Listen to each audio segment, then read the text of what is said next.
रामकृष्ण हरी मंडळींनो, माऊली कीर्तन सोहळा महाराष्ट्रातील सर्वात लोकप्रिय असलेले एकमेव चॅनल सप्ताह कीर्तन, भागवत कथा, हरिजागर व लाईव्ह कार्यक्रमाकरिता अवश्य संपर्क करा। माऊली चोपडे व देवा पाटील।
घ्या कोणी देव घ्या कोणी आयताला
घ्या कोणी देव घ्या कोणी देव घ्या कोणी देव घ्या कोणी आयताला घर पुसोणी देव न लगे साठवणीचे रुंधले जागे देव मंदला भाव बुडाला काय करू देव घ्या फुका न लगे रुका मोल काही दुबळा तुका भावहीन उधारा देव घेतला ऋण देव न लगे साठवणीचे रुंधले जागे योऽन्त प्रविश्य मम वाचमिमां प्रसुप्तां संजीवयत्यखिल शक्तिधर स्वधाम्नाम् अन्यांशहस्तचरणश्रवणत्वगादीन् प्राणान् नमो भगवते पुरुषाय तुभ्यं सद्गुरुं सच्चिदानन्दं केवलं करुणाकरं ज्ञानयोगेश्वरं वन्दे ज्ञानदेवं पुनः पुनः तुका वा परब्रह्मरूपी तुकिता तुका पावला सत्स्वरूपी तुका स्वामी हे नाम वाचेसी गाता बहुसा निळा पावला वर्महाता परमपुरुष शौरे पांडुरंग मुरारी कमलनयन कान्हा गोपिका चित्तहारी प्रगट निकट शोभे रुक्मिणी रम्यवाणी सदैधवलहासं विठ्ठलं चिंतयामि पांडुरंग कारू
त्यांच्या कृपादाने कथेचा विस्तारू बाबाजी सद्गुरु दास तुका जयांची केलिया स्मरण नाहीतरी मरण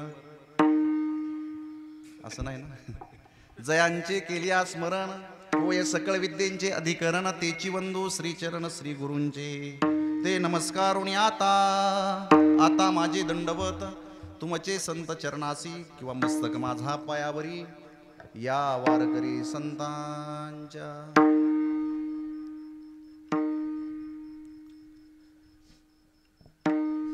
माझ्या प्रिय श्रोत्यांनो सेवेकरता निवडलेला अभंग जगद्गुरु जगद्वंदनीय देहूचे सुप्रसिद्ध साधू वैराग्याचे मूर्तिमंत पुतळे हिंदू हृदय सम्राट श्री छत्रपती शिवाजी राजांचे आद्य गुरु थोर समाजशास्त्रज्ञ थोर संस्कृती पुरुष वैदिक सिद्धांत संशोधक सकल जन प्रबोधक संसार गतिरोधक पंढरीपथ साधक प्रेमाद्भुत सिंधू कुळसागर बिंदू कान्हा प्रिय बंधू गुणातीत साधू बोलायचं झालं तर साहित्य सोनियाच्या खाणीतून शब्द रत्नांची निर्मिती करणारे महाराष्ट्र सारस्वताच्या मांडवावरती ज्या दिव्य तत्ववेत्यांनी आपल्या तत्वज्ञानाने कळस चढविला वेद उपनिषद गीता भागवत आदी ग्रंथांचं मंथन करून पंचमवेद असलेला गाथा ज्या महामानवाने या समाजाला सहजतेने अगदी सहजतेने उपलब्ध करून दिला गाथा निर्मिती करता तुम्हाला आणि मला कसलेच कष्ट पडले नाही भंडारा भामचंद्र घोराडेश्वर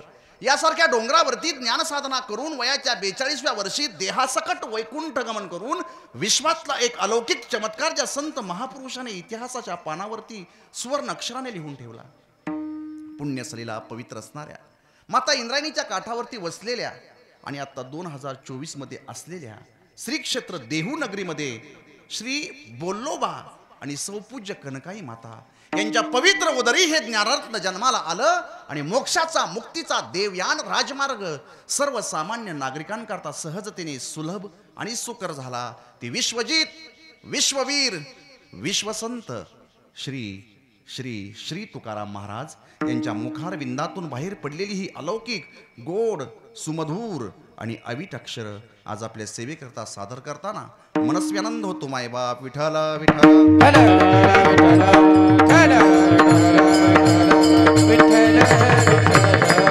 सेवेला प्रारंभ करण्यापूर्वी अल्पसा परिहार देणं कर्मप्राप्त आहे. अखिल कोट ब्रह्मांड नायक षडगुणेश्वरी संपन्न भगवान पांडुरंग परमात्म्याच्या कृपा आशीर्वादाने श्री क्षेत्र गोकर्णेश्वर संस्थान दाभाडी या अत्यंत पुनीत आणि पवित्र वातावरणामध्ये साधनेनं पवित्र झालेल्या वातावरणामध्ये गेल्या कित्येक वर्षापासून सुरू असलेला हा कीर्तन महोत्सव याही वर्षी मोठ्या आनंदानं चैतन्यानं भारावलेल्या वातावरणामध्ये आपण सगळेच जण परिसरातील वेगवेगळ्या गावचे भजनी मंडळी असतील, वेगवेगळ्या सामाजिक आर्थिक राजकीय कला क्रीडा साहित्य धार्मिक कृषी या वेगवेगळ्या क्षेत्रातील सगळेच बांधव असतील, या सर्वांच्या सहकार्याने परमपूज्य सद्गुरू शांताराम बाबांच्या या सानिध्यामध्ये त्यांच्या आशीर्वादाने सुरू असलेला हा कीर्तन महोत्सव आणि या महोत्सवामध्ये आजची सेवा करण्याचं परमभाग्य मला लाभलं. तुम्हा सर्वांची उपस्थिती प्रामुख्याने लक्षणीय आहे. कीर्तनाला थोडासा विलंब झाला त्याबद्दल मी तुम्हा सर्वांची दिलगिरी व्यक्त करतो. या ठिकाणी गायन क्षेत्रातील सर्वच दिग्गज मंडळी आहेत. वादन क्षेत्रातले माने महाराज आहेत, आदरणीय हरिभक्तपणे अतिशय सुंदर गोड मृदंग वाजवत आहेत, त्यांना धन्यवाद देतो. आदरणीय दत्ता महाराज पाठीमागं काका आहेत इकडं आहे की नाही, वामन महाराज नांदखेडा. तुम्हाला बघितल्यावर मला ती मुरारबाजींची आठवण झाली. इकडं आमचे आदरणीय हरिभक्तीपरायण माझे परमस्नेही परममित्र भागवताचार्य प्रकाश महाराज चोपदार आहेत, पण जरा बाळूमामाचे चोपदार आहेत, काठीवरून दिसते जरा लांब उभा आहेत. ते बरं झालं लांब येत नाही. तर परवा दिवशी एके ठिकाणी कीर्तनाला गेलो, चोपदार असे चिटकून मागच उभा होते. त्यांना मी म्हटलं थोडंसं अंतर ठेवून उभा राहा बरं का. म्हटले महाराज चालू द्या, तुमचं काय काळजी करू नका. अहो म्हटलं हात वगैरे तुम्हाला असा पाठीमागं पुढं करताना नाही नाही म्हटले तुमचं चालू द्या, मागं सरकायला काय तयार नाही. म्हटलं चालतंय चालू द्या. अहो थोडं मागं म्हटले महाराज तुमचं चालू द्या कीर्तन, काय काळजी करू नका. अहो 10:30 वाजले, चोपदार झोप लागली, काठी सकन माझ्या अंगावर. वा परवाची गोष्ट. तसं आज अंतरावर उभा राहत त्यामुळं काय भीती नाही. आज बाळूमामाचे चोपदार आहेत, अधिकार संपन्न आहेत, त्यांना धन्यवाद देतो. इकडे विनेकरी आहेत, हे लहान बाळ आहेत उभा राहिलेत कीर्तनात. खूप त्यांना वाट पाहावी लागली कीर्तन सुरू होण्याची. आपण सगळे देवऋ श्रोते आदरणीय साध्वी ताईमाईंच्या मार्गदर्शनाखाली मला इथं येण्याचं भाग्य लाभलं. माईंना धन्यवाद देतो. माझ्यासोबत आलेले आदरणीय मच्छिंद्र शेठ क्षीरसागर त्यांना धन्यवाद देतो. आपण सगळे देवऋ श्रोते सर्वांना धन्यवाद देतो. कीर्तन वेळेत संपेल. फक्त विठ्ठल विठ्ठल हा दोन्ही कानावरती आला की टाळी वाजवानी विठ्ठल विठ्ठल म्हणा. विठ्ठल विठ्ठल.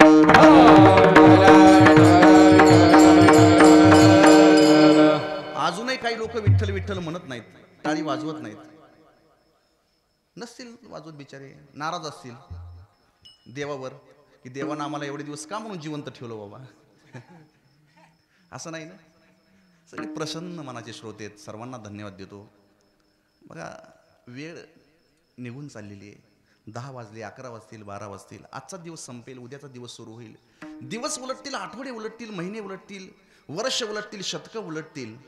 तुम्ही आणि मी मरणाच्या दिशेनं किंवा मरण आपल्या दिशेनं येतं हे मात्र निश्चित आहे. मग मरण येण्या अगोदर शहाण्या माणसानं, हुशार माणसानं, विद्वान माणसानं, व्यासंगी माणसानं, अभ्यासू माणसानं, जिज्ञासू माणसानं मरण येण्या अगोदर जीवन मुक्तीची 4 सूत्र आपल्या जीवनामध्ये शोधली पाहिजेत. आणि अशा महात्म्यांच्या चरण सानिध्यामध्ये राहून ते शोधली पाहिजेत. कीर्तन महोत्सव कशा करता? याच्याच करता की आम्हाला आमच्या जीवनाच्या वाटा सापडतायत का? कुठेतरी आम्ही भरकटलेलो आहोत, आमच्या विचाराला कुठेतरी चालना भेटेल का? आम्हाला योग्य दिशा, योग्य मार्ग भेटेल का? कोणाच्या माध्यमातून, कोणाच्या सानिध्यामध्ये आमच्या जीवनाचं कृत कल्याण होईल याच्याकरता कीर्तन असतो.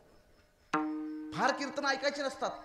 एक कीर्तन, एक अभंग, एक ओवी जीवन परिवर्तित करण्याकरता पुरेसा झाला, पुष्कळ झाला. पण पुन्हा पुन्हा पुन्हा पुन्हा पुन्हा पुन्हा महोत्सव आयोजित केले जातात. त्याचं कारण समाजामध्ये परिवर्तन नाही, लोकांमध्ये परिवर्तन नाही, समाजामध्ये परिवर्तन नाही. त्याच्यामुळे पुन्हा पुन्हा कीर्तनाचं आयोजन केलं जातं. खरं तर जगण्याचं भान आणि जगण्याची जाणीव विसरून जात असलेली पिढी एकीकडे उभा राहते. आणि दुसरीकडे त्याच ताकदीनं चांगल्या आचाराची, चांगल्या विचाराची, चांगल्या संस्काराची एक पिढी तुम्हाला या माध्यमातून घडवायची ही निश्चितच आनंदाची आणि कौतुकाची गोष्ट आहे. खरं तर असंगाशी संग करून कधी व्यासंग वाढवता येत नाही आणि एकदा व्यासंगाशी प्रसंग पडला म्हणजे पुन्हा कधी निसंग होतात नाही, खरी वस्तुस्थिती आहे. या व्यासंगाच्या अध्यायामध्ये तुम्ही आम्ही कुठंतरी गुरफटून चाललेलो आहोत.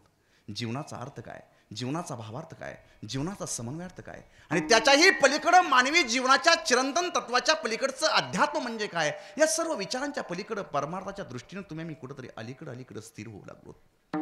खरं तर जन्माला येणं म्हणजे नक्की काय होणं आणि मरण पावणं म्हणजे नेमकं कुठल्या अवस्थेपर्यंत जाऊन पोहोचणं याचाही कधीतरी साक्षेपाने विचार केला पाहिजे. ईश्वरानं तुम्हाला माणूस म्हणून जन्माला का घातलं?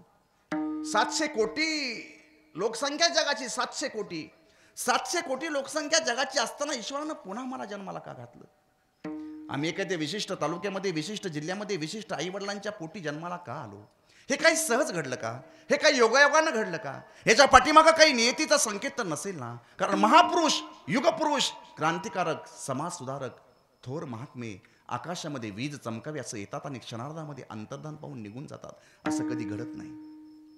त्यांच्या कार्याला, त्यांच्या कर्तृत्वाला, त्यांच्या पराक्रमाला काहीतरी कारण मीमांसा असते. मग त्या वाटेवरून आपण चालत असताना आम्ही आमच्या जीवनाची कारणं शोधली पाहिजेत. आमचा जन्म कशासाठी, आम्ही कशासाठी जगतो, कशा पद्धतीने जगायला पाहिजे, या सगळ्या प्रश्नांच्या भोवताली ज्यावेळेस तुम्ही आम्ही गुरफटत जाऊ ना, त्यावेळेस एक नवनवात अर्थ गवसू लागेल आणि एका वेगळ्या उंचीपर्यंत, क्षितिजापर्यंत पोहोचण्याची उर्मी तुमच्या माझ्या अंतकरणामध्ये दाटल्याशिवाय राहणार नाही आणि ती उर्मी या कीर्तनाच्या माध्यमातून निश्चित तयार होईल, यात तीळ मात्र शंका नाही. विठाला विठाला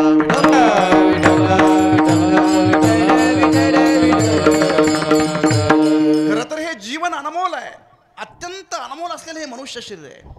जीवन जगत असताना उगीच जगायचं म्हणून जगायचं नाही, उगीच कीर्तनाला बसायचं म्हणून बसायचं नाही, उगीच ऐकायचं म्हणून ऐकायचं नाही, उगीच चालायचं म्हणून चालायचं नाही. हो, गेलेली वेळ आणि वाहता प्रवाह पुन्हा कधी परत येत नसतो.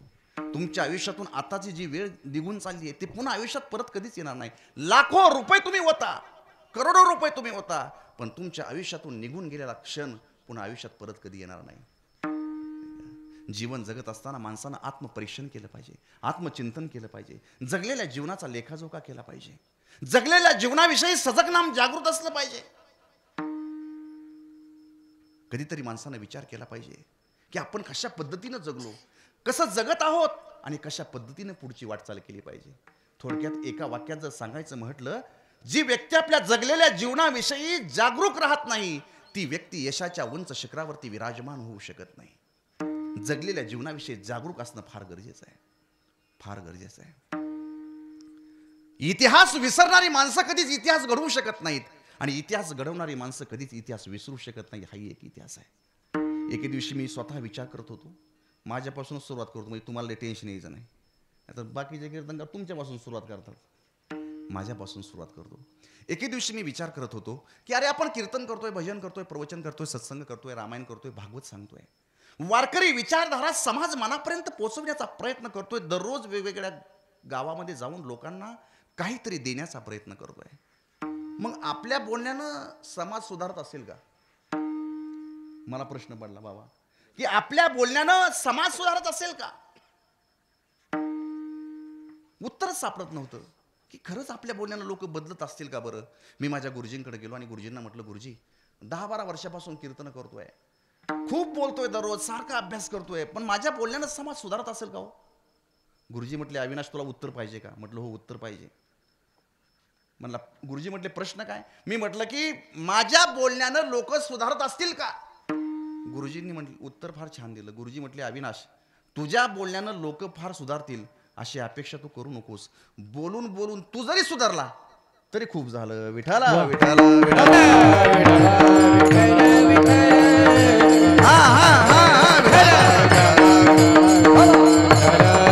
मग मी विचार करू लागलो की अरे बोलून बोलून आपण तरी सुधारतोय का? बोलून बोलून आपल्यामध्ये तरी परिवर्तन होतंय का? बोलून बोलून आपल्यामध्ये तरी क्रांती होते का? जर आपण सुधारत नसू तर का सुधारत नाही आपण? आणि जर सुधारत असू तर ते परिवर्तन किती टक्क्यानं होत आहे? का माणसं बदलत नाहीत? का विचार बदलत नाहीत? का क्रांती समाजामध्ये होत नाहीत? का माणसं बदलत नाहीत? का विचार माणसाचे बदलत नाहीत? का समाजामध्ये क्रांती होत नाही? का लोक बदलत नाहीत? मी विचार केला आणि मला उत्तर सापडलं, लोक बदलत नाहीत याचं एकमेव कारण आहे. लोक बदलत नाहीत, लोक आपली चाल सोडत नाहीत याचं एकमेव कारण असं आहे याचं एकमेव कारण असं आहे, जाताना सांगितल्यावर चालेल का? घरी जाताना आमच्या का आताच सांगावं लागेल? लोक बदलत नाही त्याचं एकमेव कारण असं आहे, जे वाचनीय आहे ते आम्ही वर्तनीय केलं, आणि जे वर्तनीय आहे ते आम्ही फक्त वाचनापुरतं मर्यादित ठेवलं, म्हणून लोक बदलत नाहीत. विठाला विठाला विठाला.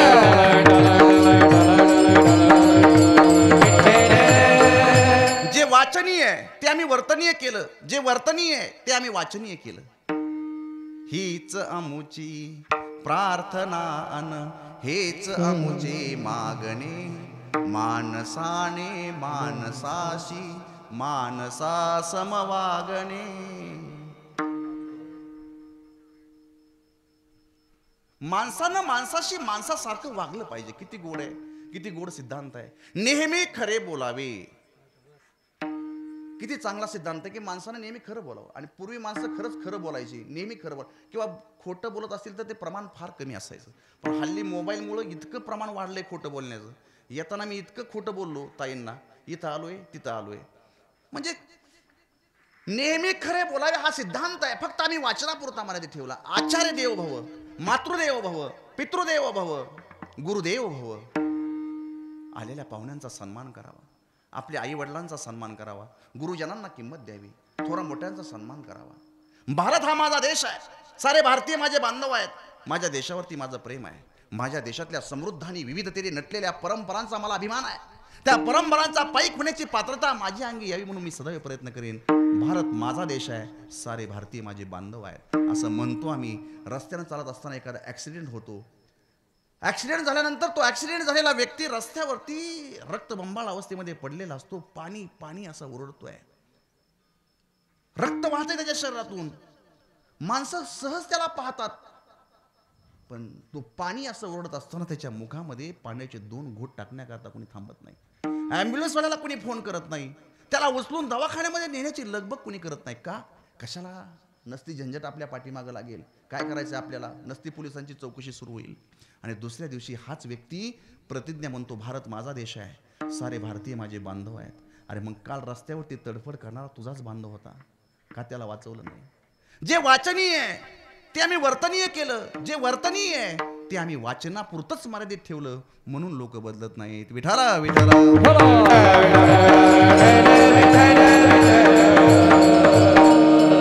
आपल्याकडे 2 धर्मग्रंथ आहेत, एक रामायण आणि दुसरं बोला की महाभारत. बरोबर आहे, एक रामायण आणि दुसरं महाभारत. या ठिकाणी जर आपण रामायण कथेचं आयोजन केलं तर रामकथा ऐकण्याकरता हजारो लोक या ठिकाणी येतील, खूप लोक कथा ऐकण्याकरता येतील. भरताचं आपल्या बंधूवरती असलेलं प्रेम पाहून, दशरथाचं आपल्या मुलावरती असलेलं प्रेम पाहून, कौसल्या मातेचं आपल्या मुलावरती असलेलं प्रेम पाहून, प्रजेचं रामप्रभूवरती असलेलं प्रेम पाहून, उर्मिलेची निष्ठा पाहून, लक्ष्मण भैयाचा त्याग पाहून, हनुमंतरायाची शक्ती पाहून, त्या शबरीची भक्ती पाहून, जटायूचं मित्र प्रेम पाहून या महिलांच्या डोळ्यातून आपसुकच पाणी वाहील. तुमचं आमचं हृदय द्रवीभूत होईल. अरे असंही रामप्रभूचं जीवन असू शकतं, असाही भाऊ असू शकतो, असेही वडील असू शकतात, अशीही आई असू शकते, अशीही पत्नी असू शकते एखाद्याची. रामकथा ऐकताना तुमच्या आमच्या डोळ्यातून पाणी येईल. कथा संपेल, 7 दिवस कसे निघून जातील कळणार नाही. 8व्या दिवशी काल्याच्या कीर्तनामध्ये एका संयोजकानं हातामध्ये माईक घेतला आणि लोकांना विचारलं, लोक हो 7 दिवसापासून आपण या ठिकाणी कथा ऐकतोय, कथा संपली आहे, आज काल्याचं कीर्तन आहे, भरपूर संख्येनं तुम्ही या ठिकाणी अन्नदान केलं, द्रव्यदान केलं, सगळ्यांनी भरभरून या ठिकाणी मदत केली, पण ऐका खूप खर्च झालाय, ऐका लोक हो. संयोजकानं लोकांना विनंती केली, सांगा रामकथा आपण ऐकली, 7 दिवस मनापासून कथा ऐकली, पण सांगा आपल्याला आपल्या जीवनामध्ये रामासारखं वागता येईल का? प्रकाश महाराज सहज लोकांना प्रश्न विचारला की आपल्याला आपल्या जीवनामध्ये रामासारखं वागता येईल का? लोकांनी खाली माना घातल्या. एक व्यक्ती बनायला तयार नाही की आपण रामासारखं वागू म्हणून. सगळ्यांनीच माना खाली घातल्या. अहो बोला ना लोक हो, आपल्याला रामासारखं जगता येईल का? फार काही नाही, पण एखादा सक्का भाऊ जर आपल्या भावाला गेल्या 10 वर्षापासून बोलत नसेल, सक्का भाऊ जर पक्का वैरी झाला असेल, एकमेकाचं तोंड पाहत नसतील, एकमेकाचे नंबर मोबाईलमध्ये नसतील, एका आईच्या कुशीतून जन्म घेतलेले हे 2 भाऊ जर वैरी झाले असतील, तर कथा ऐकल्यानंतर ते 2 भाऊ पुन्हा कधी एकत्र जेवतील का? पुन्हा कधी सख्या भावासारखं वागतील का? एखादा मित्र मित्रापासून दुरावला असेल, तर तो मित्र पुन्हा मैत्रीमध्ये त्या नात्याचं परिवर्तन होईल का? एखाद्या गुरु शिष्यामध्ये काही वैमनरस्य निर्माण झालं असेल तर कथा ऐकल्यानंतर ते गुरु शिष्य पुन्हा एकत्र येतील का? शेजाऱ्यांमध्ये भांडणं झाली असतील तर कथा ऐकल्यानंतर ते भांडणं मिटतील का? एखादी बहीण आपल्या भावाला गेल्या कित्येक वर्षापासून बोलत नसेल, रक्षाबंधनला आपल्या भावाला बोलवत नसेल, भाऊबीजेला त्याला आंघोळीला बोलवत नसेल, तर ते बहीण आणि भाऊ पुन्हा एकदा एकत्र येतील का? पुन्हा एकदा बहीण भावासारखे वागतील का? पुन्हा एकदा एकमेकांच्या सुखदुःखात सामील होतील का? पुन्हा एकदा आपल्या आई वडिलांच्या इच्छा पूर्ण करतील का? सांगा. फार नको, पण आपल्याला आपल्या जीवनामध्ये रामासारखं थोडंफार वागता येईल का? सांगा सांगा सांगा. लोकांनी माना खाली घातल्या आणि एक जण म्हटला, महाराज राम कुठं, आपण कुठं? राम कुठं, आपण कुठं? आपल्याला रामासारखं जगता आणि वागता येत असतं वय? नाही जमायचं, अजिबात जमणार नाही. जमणार नाही म्हणतात आणि हीच माणसं दुसऱ्या दिवशी कट्ट्यावरती गप्पा मारताना म्हणतात, कृष्णानं 16,100 बोला की पाठ आहे तुमच्या, आपल्याला दुसरी करायला काय अडचण आहे? काय होतं एखादा मेसेज आला म्हणून नाही, भगवान शंकर देखील पित होते की गांजा. बम बोले टेकड़ी वाले कैलाश के राजा, चिरिम भरा ताजा तो दम लगाने आजा. भगवान शंकर का प्याला है महाराज, आपको पता नहीं? अरे इथं मग शंकर भगवंताच्या या वट्यावरती बसून तुम्ही हे पिऊ नका. नाही महाराज, तुम्हाला माहित नाही का भगवान शंकर हे पित होते? मग भगवान शंकराने हालाहाल विष देखील प्राशन केलं. एखादा थेंब घेतो का तू? कृष्णाने करंगळीवरती गोवर्धन उचलला होता. कृष्णाची बरोबरी करतो, तुला बादली उचलत नाही भरलेली 10 लिटरची. म्हणजे ज्या ठिकाणी देवाचा संबंध जोडायला पाहिजे तिथं आम्ही जोडत नाही, आणि ज्या ठिकाणी जोडायला नको तिथं मात्र जोडल्याशिवाय राहत नाही.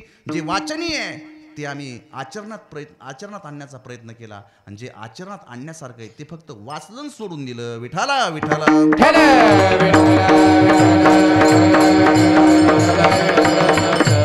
एक वारकरी कुटुंब होतं, वारकरी, आणि त्या वारकरी कुटुंबातील त्या मुलाला मुलगी पाहण्याकरता त्या मुलाचे वडील, गावातले 4 मित्र, पाहुणे 1-2 त्या मुलाला मुलगी पाहण्याकरता निघाले. आता मोटरसायकलवरती लोक निघाले. वारकरी कुटुंबातल्या मुलाला मुलगी पाहिजे. योगायोग असा असतो किंवा ठरलेला असं असतं, त्या गावाच्या अलीकडे 1-2 किलोमीटर सगळ्यांच्या गाड्या थांबवल्या. आणि मग गाड्या थांबवल्यानंतर एक जण म्हटला, नाना आपण मुलगी पाहायला चाललोय, पण आम्ही काय कोणी प्रश्न विचारणार नाही त्या मुलीला. एक काम करा, तुम्हीच त्या मुलीला प्रश्न विचारा. नाना म्हटले, नाही यांना सांगा ना, हे विचारते ना. ते नाही नाना, मुलीला तुम्ही प्रश्न विचारा, आम्ही काय विचारणार नाही. ठरलं. नानांनी मुलीला प्रश्न विचारायचं ठरलं. गावाच्या अलीकडं नवरदेवाला अगोदर विचारलं, तुला काय विचारायचं का? तो म्हटलं, मला काही विचारायचं नाही, तुम्हीच विचारा. मुलगी पाहण्याकरता त्या ठिकाणी हे सगळेजण गेले. ठरल्याप्रमाणे ती मुलगी साडी नेसून समोर आली, पाटावरती बसली, हळदी कुंकू लावलं, काय असेल तो विधी झाला, आणि मग नानांना कोणीतरी खुणवलं, पुढे व्हा. आणि मग नानाने त्या मुलीला प्रश्न विचारायला सुरुवात केली. काय मुलीला प्रश्न विचारतात? मुलीला काय प्रश्न विचारतात? म्हणजे तुमचे झाले नाहीत का? तुम्ही एवढे कसं आहे शांत आहेत का? कंटाळले तुम्ही संसाराला, वैतागले? काय विचारतात मुलीला?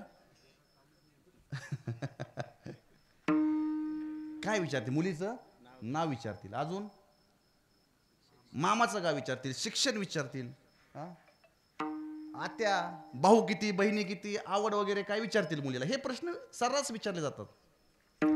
महिला मंडळी, तुम्हाला काय विचारायचं तर विचारून घ्या. तुमच्याकरता 1 मिनिट थांबतो मी. तुम्ही मला यांना विचारायला सांगितलं आणि आम्हाला काहीच बोलला नाही बाबा. तुम्ही काय विचारताल बरं? विचारून काय विचारतील महिलाला? यांना आपण पाहायला नेलं तर काय विचारतील? या स्वयंपाक जमतो का? स्वयंपाक येतो का? पुरणपोळी येते का? हे प्रश्न महिला विचारतील. पण त्या मुलीला सगळे प्रश्न विचारून झाले. त्या मुलीने सगळ्या प्रश्नाची छान उत्तरं दिली आणि मुलगी पसंत झाली. पण त्या मुलाच्या बापाला राहवलं नाही. तो मुलाचा बाप त्या मुलीला म्हणतो, बाळा, आमचं वारकरी कुटुंब आहे, माझा मुलगा आळंदी पंढरपूरची वारी करतो, आम्ही सगळे माळकरी आहेत, ज्ञानेश्वरीचं पारायण आम्ही करतो, दररोज घरामध्ये ज्ञानेश्वरी वाचतो. बाळा, तुला अध्यात्मातलं काय कळतं का? मुलाच्या बापानं काय प्रश्न विचारला?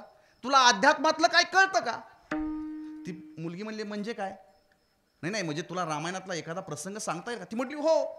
त्या मुलीनं रामायणातले 2 प्रसंग इतके छान सांगितले की त्या मुलाच्या बापाच्या डोळ्यात पाणी आलं, हृदय भरून आलं. म्हटलं, वा वा, अशीच मुलगी मला सून म्हणून पाहिजे होती. माझं भाग्य आहे की ही मुलगी मला भेटते. ज्या काळामध्ये मुलींचा सगळा वेळ फेसबुक, व्हॉट्सअप, ट्विटर, वेगवेगळे अकाउंट्स, वेगवेगळ्या, आता काय सांगत नाही मी, तुम्हाला सगळं पाठ आहे. जिथं मुलींचा सगळा वेळ इथं चाललाय, महिलांचा सगळा वेळ 3-4 तास दररोज संध्याकाळचे कुठेतरी खर्च होत आहेत, अशा धावपळीच्या काळामध्ये या मुलीला रामायणाची आवड आहे आणि रामायणातले 4-2 प्रसंग सांगते म्हटल्यावर त्या मुलाच्या वडिलाला किती आनंद झाला असेल. त्या मुलीनं 2 रामायणातले प्रसंग सांगितले. मुलगी पसंत झाली. पुढच्या काही गोष्टी ठरल्या आणि पाहुण्यांचं जेवण झालं. पाहुणे आता निघाले. पण जात असताना त्या मुलाच्या वडिलाला राहवलं नाही. त्या मुलाचे वडील पुन्हा परत आले आणि पुन्हा त्या मुलीला हाक मारली. म्हटली, बाळा, मगाशी तू रामायणातले 2 प्रसंग फार छान सांगितले, आवडलं मला, तू आम्हाला पसंत आहेस बाळा, पण जाता जाता एक प्रश्न तुला विचारायचा आहे. ती म्हटली, काय विचारणार? ते मुलाचे वडील म्हणतात, मुली, मगाशी तू रामायणातले 2 प्रसंग छान सांगितले, बाळा, मला एक तुला असं विचारायचं आहे, तुला महाभारतातलं काही कळतं का? प्रकाश महाराज काय विचारलं? तुला महाभारतातलं काही सांगता येईल का? महाभारताचा एखादा प्रसंग सांगता येईल का? ती मुलगी काहीच बोलेना. अगं, मला तुला असं विचारायचं आहे की तुला महाभारतातला एखादा प्रसंग सांगता येईल का? त्या मुलीनं वरती बघितलं आणि ती मुलगी म्हटली, महाभारत कुठं सांगायचं असतं वय? म्हटली, मग तुमच्या घरी मी नांदाय आल्यावर म्हटली ते आपोआप होईल. विठाला विठाला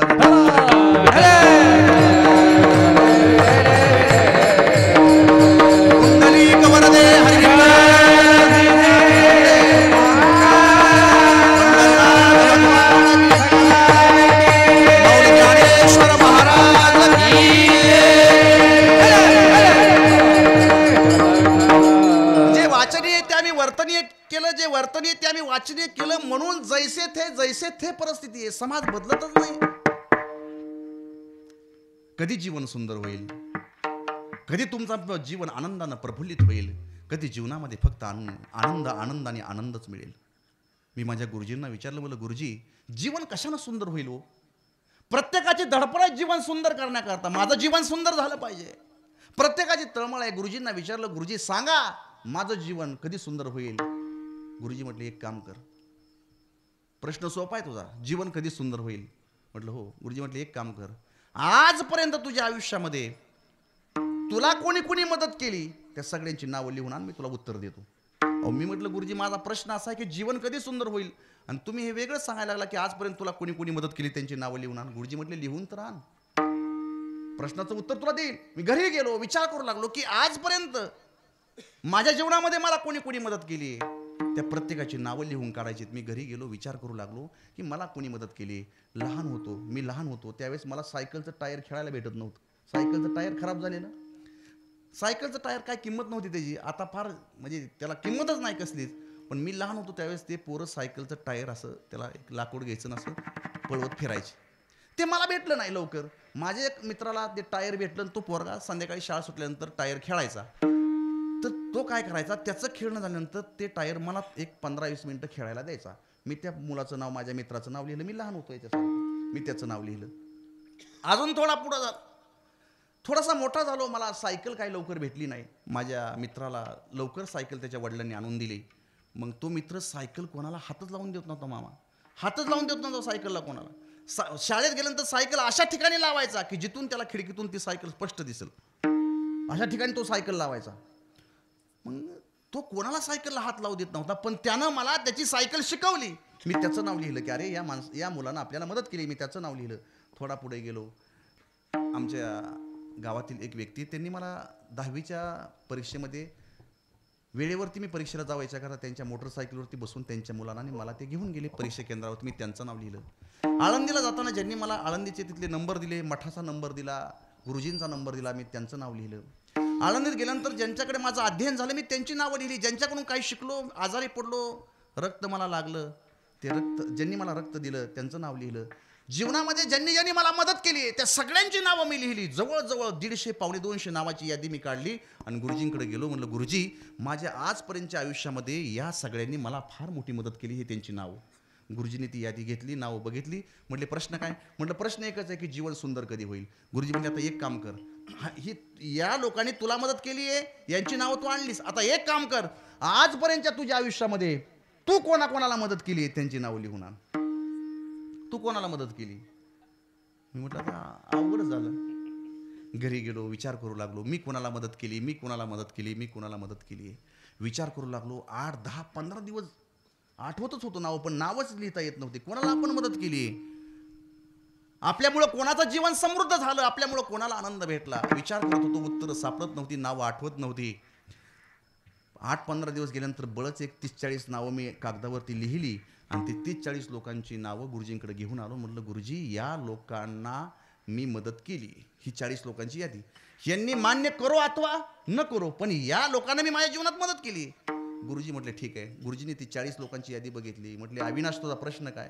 म्हटलं प्रश्न एकच आहे, जीवन कधी सुंदर होईल, जीवन केव्हा सुंदर होईल? गुरुजींनी उत्तर फार छान दिलं. गुरुजी म्हटले अविनाश, ज्या दिवशी या पहिल्या यादीपेक्षा ही दुसरी यादी आयुष्यात मोठी होईल, त्या दिवशी जीवन सुंदर होईल. विठाला विठाला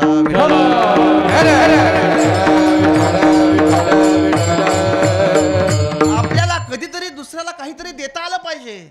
आपल्या देण्यानं त्याच्या चेहऱ्यावरती आनंद आला पाहिजे. फार काही नाही हो, देणाऱ्याने देत जावे, घेणाऱ्याने घेत जावे. हिरव्या पिवळ्या डोंगराकडून हिरवी पिवळी शाल घ्यावी, नाही का? शांत वाहणाऱ्या भीमेकडून तुकोबांची माळ घ्यावी. उसळलेल्या दर्याकडून पिसळलेली अयाळ घ्यावी, नाही का? कधीतरी माणसं देणाऱ्याने देत जावे, घेणाऱ्याने घेत जावे आणि घेता घेता एक दिवस देणाऱ्याचे हात घ्यावे. हात घ्यावे म्हणजे काय? त्याची देण्याची जी वृत्ती आहे, इतरांना काहीतरी देण्याची जी वृत्ती आहे, ती वृत्ती आपण आपल्या जीवनामध्ये घ्यावी. यानं जीवन समृद्ध होईल. विठाला विठाला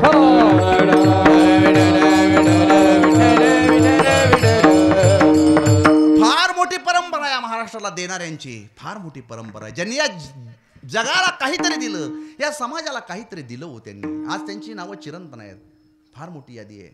अगदी निवृत्ती, ज्ञानदेव, सोपान, मुक्ताई, चांगदेव, नामदेव, गोनाई, रजाई, दामाशती, नारा, मांदा, गोंदा, विटा, लाडाई, गोडाई, येसाई, जनाई, साखराई, नावबाई, परिसभागत, एकनाथ, जनार्दन स्वामी, भानुदास, तुकाराम, कानोबा, रामेश्वर भट्ट, निळोबा, कबीर, कमाल, सुरदास, मीराबाई, कानोपात्रा, गोराकुंबा, सावतामाळी, सिरेनावी, नरसिंमेथा, लतीफशाह, दादू बिजारी, सदन कसाई, जगन्मित्र, नागा, मामासाहेब दांडेकर, गुरुवरे लक्ष्मणभाऊ इगतपुरीकर, संत बाळूमामा, संत वामनभाऊ महाराज, संत भगवान बाबा, माऊली महाराज.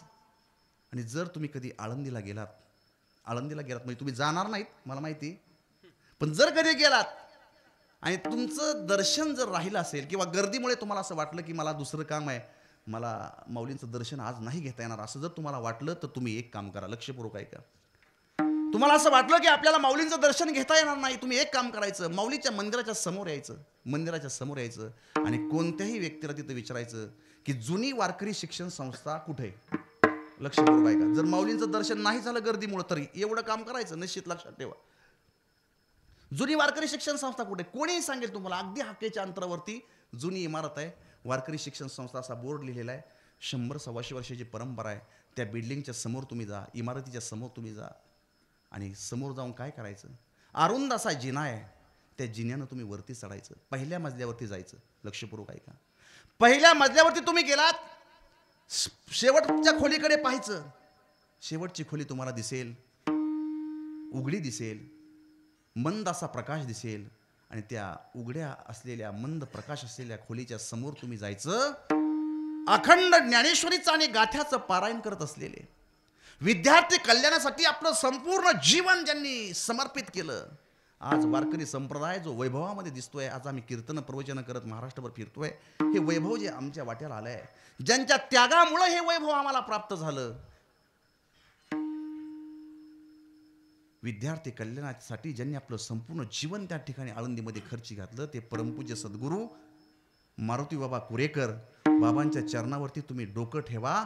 माऊली तुम्हाला माऊलींच्या दर्शनाचं पुण्य देतील. विठाला विठाला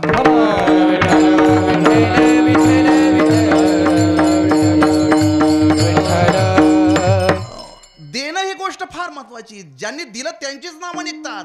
मग देणं हा विषय ज्यावेळेस जगद्गुरू संतश्रेष्ठ तुकाराम महाराजांच्या समोर आला, त्यावेळेस महाराजांना देखील वाटलं की आपण देखील या समाजाला काहीतरी दिलं पाहिजे. काहीतरी महाराज तुम्हाला घ्या घ्या घ्या घ्या असं म्हणतात. काय द्यायचंय महाराजांना? अभंगाचं पहिलं.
दत्त महाराज धन्यवाद. अभंगाच्या पहिल्या चरणामध्ये महाराज तुम्हाला काहीतरी घ्या घ्या घ्या घ्या असं म्हणतात. काय द्यायचंय महाराजांना? काय द्यायचंय हो? घ्या म्हणतायत महाराज. लक्षपूर्वक ऐका, लक्षपूर्वक ऐका. हे बघा, संतांकडे व्यावहारिक दृष्टीने या जगाला देण्याकरता काही नसलं तरी पण आध्यात्मिक दृष्टीने या जगाला देण्याकरता संतांकडे बरंच काही असतं. बरोबर ना? व्यावहारिक दृष्टीने या जगाला देण्याकरता संतांकडे काही नसलं तरी पण आध्यात्मिक दृष्टीने या जगाला देण्याकरता संतांकडे बरंच काही असतं. माझ्याकडे काही आहे तुम्ही घ्या, माझ्याकडे काही आहे तुम्ही घ्या, असं तीच व्यक्ती म्हणू शकते जिच्याकडे जे काय द्यायचंय त्याचे अनंत भांडार भरलेले आहेत. दुबळा व्यक्ती, गरीब व्यक्ती, परिस्थितीनं गांजलेला व्यक्ती, फाटका व्यक्ती, हीनदीन व्यक्ती घ्या घ्या घ्या असं म्हणू शकत नाही. अर्थात संतांकडे हे अध्यात्माचं, तत्वज्ञानाचं, भक्तीचं, भावाचं, प्रेमाचं, सहृदयतेचं, करुणेचं भांडार भरलंय. भांडार त्यांनी दुकान घातलंय, भांडार भरलेलं आहे. आपण फक्त त्यांच्यापर्यंत जाऊन पोहोचलो पाहिजे आणि त्यांच्याकडून ते अध्यात्म ज्ञान प्राप्त करून घेतलं पाहिजे. घातला दुकान देती आली असे दान, संत उदार उदार भरिले अनंत भांडार. विठाला विठाला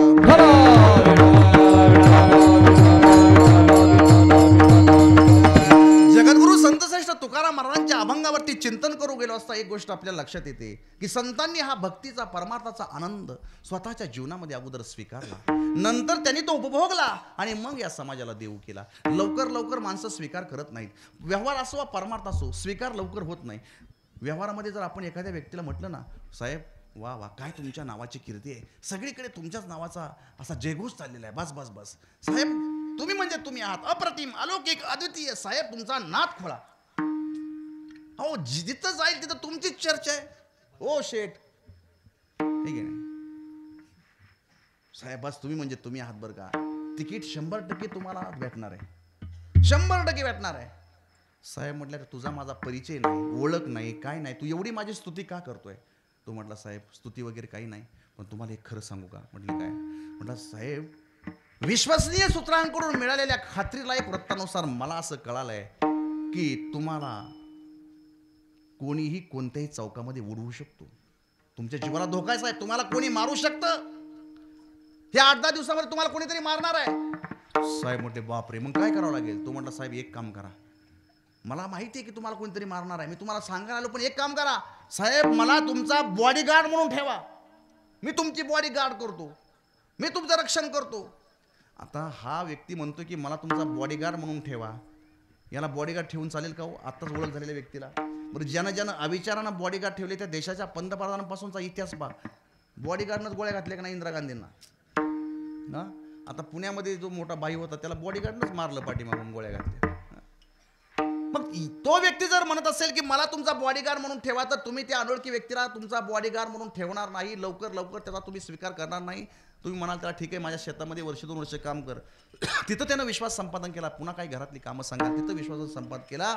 4-2 वर्ष उलटतील आणि मग तुमचा विश्वास त्यानं जिंकला की एक दिवस तुम्ही त्याला 24 तास तुमच्या सोबत ठेवाल बॉडीगार्ड म्हणून. म्हणजे लवकर लवकर स्वीकार होत नाही, लवकर लवकर माणसं विश्वास ठेवत नाहीत. लवकर लवकर परमार्थामध्ये आपण म्हटलं का नाही, गळ्यामध्ये पवित्र तुळशीची माळ घालत नाहीत माणसं, ऐकत नाहीत आपलं. आळंदीला चला, पंढरीला चला, अन्नदान करा, सप्ताहाची पावती पडा, कितीही तुम्ही त्यांना सांगा, लवकर लवकर स्वीकार करत नाही. आणि जरी स्वीकारलं तरी पण उपभोगणं हे त्याही पेक्षा अवघड आहे. विठाला विठाला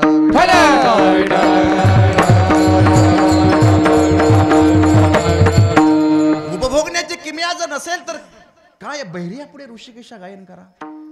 उपभोगणं जमलं पाहिजे. एक अत्यंत गरीब ब्राह्मण बिचारा वैतागला, गरिबीला वैतागला.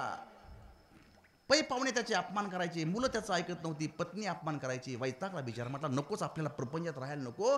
त्या ब्राह्मणानं सगळ्याचा त्याग केला, जंगलामध्ये जाऊन भगवान शंकराची आराधना करू लागला. सगळ्या प्रपंचाचा त्याग केला, भगवान शंकराची आराधना करू लागला. 1 दिवस, 2 दिवस, 3 दिवस, 4 दिवस, 8 दिवस, 15 दिवस निराहार राहून ओम नमः शिवाय, ओम नमः शिवाय, ओम नमः शिवाय, रात्रंदिवस ओम नमः शिवायचा जप करू लागला. 15 दिवस उलटले. आता भगवान शंकर हे भोळं दैवत आहे. शिव भोळा चक्रवर्ती त्याचे पाय, माझे चित्ती वाचे वदता शिवनाम, तयानवादी क्रोध काम. भगवान शंकर त्याला प्रसन्न झाले आणि भगवान शंकर त्याला म्हणतात, ए भक्ता, अरे बाबा डोळे उघड, मी तुझ्या समोर हजर झालो.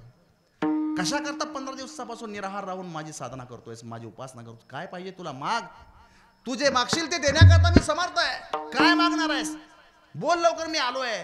त्यानं महत्प्रयासानं डोळे उघडले. भगवान शंकराला समोर पाहिलं आणि आनंदानं बेभान होऊन नाचायला लागला. म्हटलं आता दाखवतो एकेकाला, दाखवतो पोरांना, दाखवतो भाऊकीला, दाखवतो पाहुण्याला. पत्रिकेत नाव टाकत नव्हते, बायको अपमान करत होती, शेजारी मला बोलत नव्हते, गाव माझं तोंड पाहत नव्हतं दरिद्री म्हणून. आता बघतो म्हटलं एकेकाकड. देव म्हटले अरे ते बघायचं नंतर, पण मला कशाला बोलवलं ते सांग अगोदर.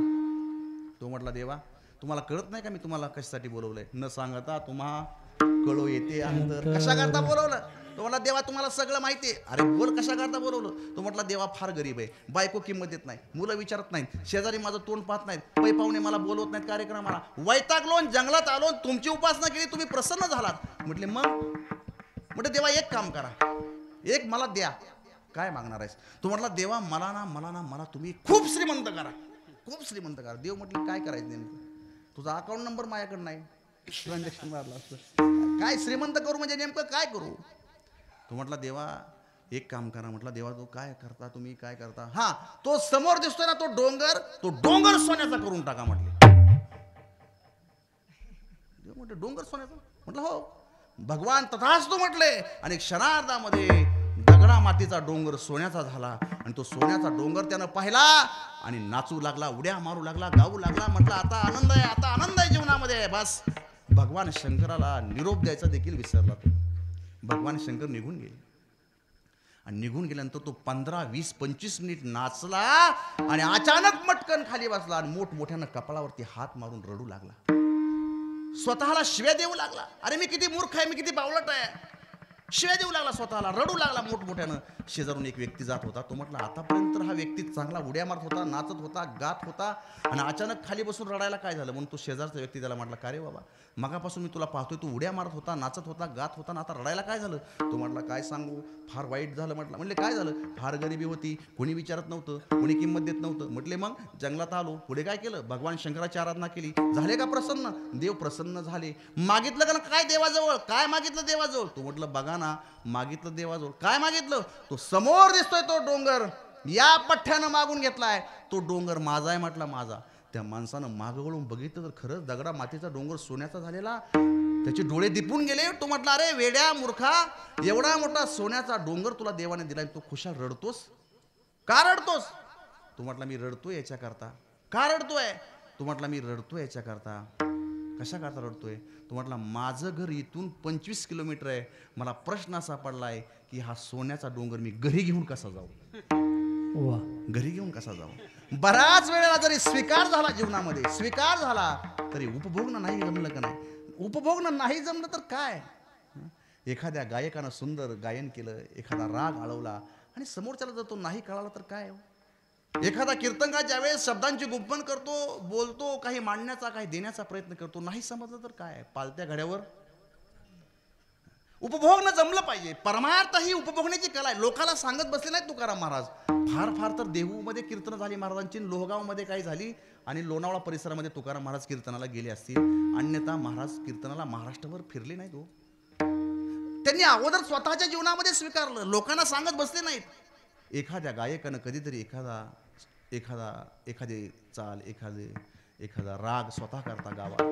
एखाद्या वादकानं कधीतरी एखादा बोल स्वतः करता वाजवावा. एखाद्या कीर्तनकारानं कधीतरी डोंगरावरती जावं आणि एखादं कीर्तन स्वतः करता करावं. किती दिवस लोकांना सांगत बसणार आहे. किती दिवस कीर्तन करणार. कीर्तन जगणार कधी. कीर्तन करणारे फार झालेत, कीर्तन जगणारी माणसं फार दुर्मिळ आहेत.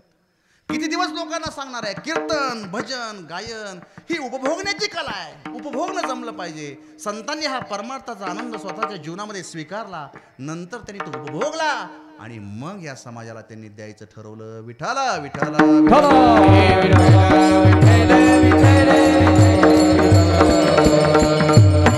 देताना कुठला अभिनिवेश नाही, देताना कुठला अहंकार नाही, देताना कुठला मीपणा नाही.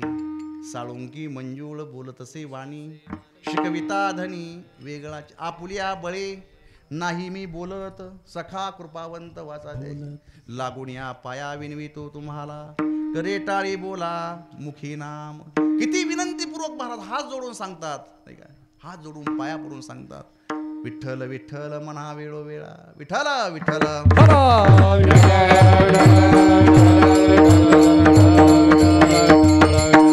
कधीतरी आम्हाला घेणं जमलं पाहिजे. आम्ही काय करतो फक्त संसारामध्ये घेत राहतो आणि परमार्थामध्ये देत राहतो. अरे किती दिवस देणार महाराज. या सप्ताहाला या पठ्ठ्यानं पंगत दिली आहे महाराज. या अनाथ आश्रमाला मी कपडे दिले त्या मुलांना दिले महाराज. हा मंदिराचा रंग दिसतोय का तुम्हाला. हे मंदिराचा रंग मी दिलाय म्हटलं महाराज. मी पैसे दिलेत महाराज. हा या मंडपाचं सौजन्य माझं आहे महाराज. तुम्ही कीर्तनाला आलात तुम्हाला माहिती आहे का तुमचं सौजन्य माझं सौजन्य आहे. महेश ॲग्रो सर्व्हिस आहे ना काहीतरी कृषी केंद्र राजू शेठ त्यांचं सौजन्य. अरे देणार देणार. मी हे दिलं मी ते दिलं मी पंगत दिली मी कपडे दिले मी वस्त्र दिले मी फरशी दिली मी मंडप दिला. देणार किती दिवस. तुझ्या देण्यानं यांची भूक कायमची भागणार आहे का. उद्या कोणाला तरी समोर आम्हाला मागायचंच आहे. अरे किती दिवस देणार. कधीतरी तू म्हणशील का महाराज या सप्ताहातून या कीर्तनातून मी घेतलं बरं का. काय घेतलं. कांदा मुळा भाजी अवघी विठाबाई माझी.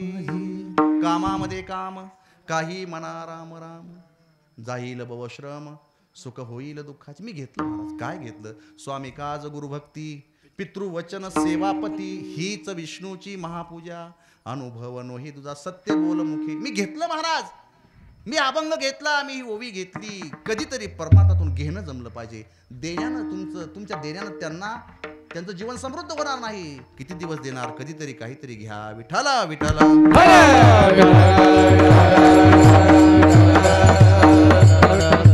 पण आम्ही काय करतो आमचं उलट आहे. आम्ही संसारामध्ये घेतो आणि परमार्थात देतो. संसारामध्ये घेण्याची क्रिया किती वेगाने आहे. राजस्थान माहिती आहे तुम्हाला. राजस्थान माने महाराज राजस्थान माहिती. राजस्थान माहिती का आपल्या पलीकडच्या दाभाडीच्या पलीकडे नाही. राजस्थान आपल्या शेजारचं राज्य आहे. त्या राजस्थानमध्ये अशी एक पद्धत आहे लक्षपूर्वक आहे का. तुम्ही नाराज नाहीत ना माझ्यावर. झोप नाही आली तुम्हाला. शांत ऐकू राहिले का. विनोद करू मग. मला माझ्या बुद्धीला विनोद पटत नाहीत. मी विनोद तुम्हाला हसवू शकतो.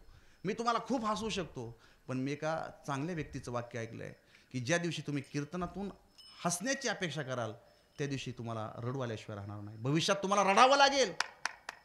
कीर्तनातून हसण्याची अपेक्षा करू नका हो. अहो मी काय तुम्हाला किती विनोद सांगू शकतो. तुम्हाला हसवू शकतो खूप हसवू शकतो.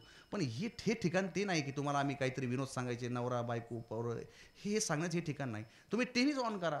कोणताही चॅनल ऑन करा. प्रत्येक चॅनलवरती तुम्हाला हास्याचे कार्यक्रम आहेत. खूप कार्यक्रम आहेत. हे बाहू कदम वगैरे ही सगळी मंडळी हसवण्याकरता तिथं बसलेली आहे. पण हे व्यासपीठ हसवण्यासाठी नाही हो. इथून तुम्हाला तुमच्यासाठी प्रबोधनाच्याच गोष्टी काढल्या पाहिजे. भक्ती ज्ञान विरहित इतर ना कराव्या गोष्टी नाही का. भक्ती ज्ञान वैराग्य आणि चांगलं जे काय. कारण हे एकमेव व्यासपीठ असं आहे की जिथून या समाजाला योग्य दिशा दाखवली जाईल. नाही तर तुम्ही कोणताही टी व्ही ऑन करा कोणताही चॅनल लावा. घरातली मुलगी मुलगा आई वडील आणि पै पाहुणे एकत्र बसून तो कार्यक्रम पाहतील असा एकही कार्यक्रम नाही. प्रत्येक कार्यक्रमात काही ना काही वाईट दाखवल्याशिवाय तो कार्यक्रमच सक्सेस होत नाही. ती मालिका म्हटलं की आलेच 2-3 बाया कुरघोड्या करणार. 2-3 त्यांना विरोध करणार. कुणाला तरी मारायचं बघणार कुणाला तरी वाचवायचं. म्हणजे हे वाईट दाखवल्याशिवाय ते आम्ही तासन तास बघत राहतो. एकमेव व्यासपीठ असं आहे की इथून तुमच्या जीवन कल्याणाचा मार्ग दाखवला जाईल. विठाला विठाला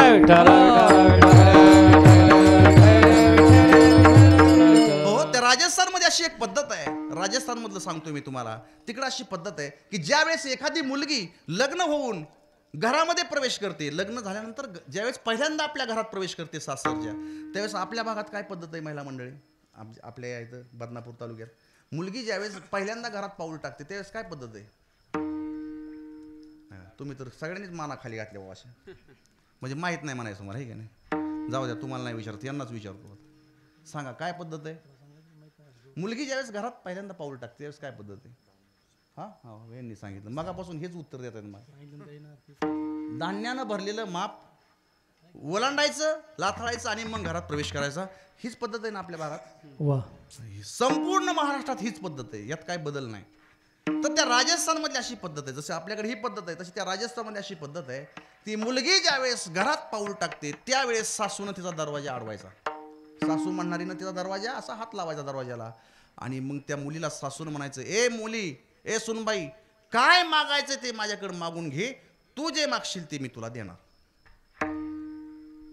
इथल्या बाया तर काळजी विचारतच पडल्या हो. हे आपल्याकडे नाही यायचं लवकर हा. तुम्ही नका एवढं टेन्शन घेऊ. सासूनं हात असा आडवा लावायचा, मुलीला म्हणायचं, त्या सुनेला विचारायचं काय मागायचं ते मागून घे, आणि सून जे मागेल ती इच्छा कोणी पूर्ण करायची? सासूनं. हे लक्षात घ्या बरं का, नाही ते विसरताल. सासूने इच्छा पूर्ण करायची सुनेची. मग तिनं अडवला दरवाजा. आता या मुलीला काय ती राजस्थानची पद्धत माहीत नव्हती. ती सासू त्या मुलीला म्हणते, सुनबाई काय मागायचं ते मागून घे, बोल काय माग माझ्याजवळ काहीतरी. त्या मुलीला काही माहीत नव्हती. म्हणजे कशी पद्धत आहे या भागाची की माग काहीतरी म्हणते सासूबाई. तिच्या मैत्रिणी म्हटल्या अगं माग ना, त्या करवल्या मागच्या म्हटल्या माग काहीतरी, माग काय मागाय. ती मुलगी गोंधळून गेली. दरवाजात सासून अडवलाय, सगळे पै पाहुणे बघतायत. ती मुलगी काहीच मागना. अगं माग काहीतरी. ती मुलगी म्हटले अहो सासूबाई, पती परमेश्वरासारखे भेटले, तुम्ही आई वडिलांसारखा भेटलात, घर गोकुळासारखे, मला काही नको तुमच्याकडून, मला काही मागायचं नाही. अगं असं नाही, आमच्या भागातली पद्धत आहे की सुनेनं मागायचं आणि ती इच्छा सासूनं पूर्ण करायची. तू माग काहीतरी माझ्याजवळ, तू जे मागशील ते तुला लगेच देते मी.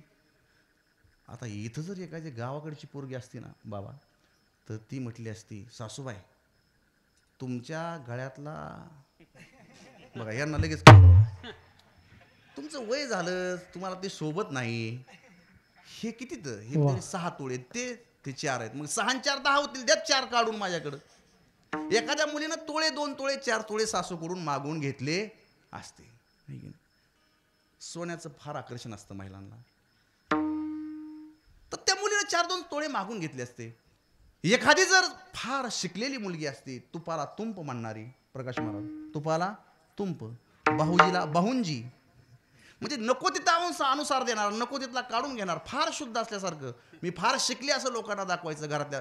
तर तशी जर एखादी वेल एज्युकेटेड सेटेड IT मध्ये काम करणारी, ITत चालणारी मुलगी जर असती, तर ती मुलगी म्हटली असती सासूबाई तुम्ही मागा म्हणताय, माझी मागायची इच्छा नाही, पण एक काम करा, काय मागायचंय ते मी माझ्या नवऱ्याला मागन, तुम्ही फक्त सासूरवास करू नका, एवढं करा उपकार आमच्यावर. आता सासूरवास तर राहिलाच नाही, आता सुनावासच सुरू झालाय. सासा बिचाऱ्या गप झाल्या नाही का, प्रत्येकाचे दिवस येतात असं म्हणतात ना. पूर्वीचा काळ सासू जाच करायची, आता सुना जाच करू लागल्या सासांना. परिवर्तन हा सृष्टीचा नियम आहे. एखाद्या मुलीनं म्हटलं असतं सासूबाई तुम्ही फक्त सासूरवास करू नका, एवढंच द्या, पण ही मुलगी मात्र काही मागे ना. सगळ्या मुली तिला म्हणतात अगं माग काहीतरी, वेळ झालाय, काहीतरी माग, काहीतरी माग. ती मुलगी म्हटली मागू का, नक्की द्याल ना सासूबाई, अगं नक्की द्या ना, माग लवकर, 11:15 वाजले. ती मुलगी म्हटली सासूबाई माझी मागण्याची इच्छाच नव्हती, पण तुम्ही माग मानताय म्हणून मागते. एक काम करा सासूबाई. काय सासूबाई, मला ना या घरची सासू करून टाका, म्हणजे उद्या सकाळी माझ्या अगोदर तुम्ही उठायचं, तुम्ही झाडलोट करायची, रात्रीची खरकटी भांडी तुम्ही घासायची, चहा करून मला आयता आणून. सासू होणं म्हणजे काय अधिकार, मला या घरची सासू करून टाका. सासूला तर चक्करच आली, म्हणजे अगं कुणीतरी पाणी आणा ग, माझ्या बीपीच्या गोळ्यात कपाटात आणा लवकर कुणीतरी. सासूला चक्कर आली, काय मागितलं माझ्याजवळ बाळा तू. जात सासूचा सोसना कुणी माहेर येईना, कुणी माहेर येईना, कुणी माहेर येईना. हो जात सोसना कुणी माहेर येईना, जात सोसना कुणी माहेर येईना. हो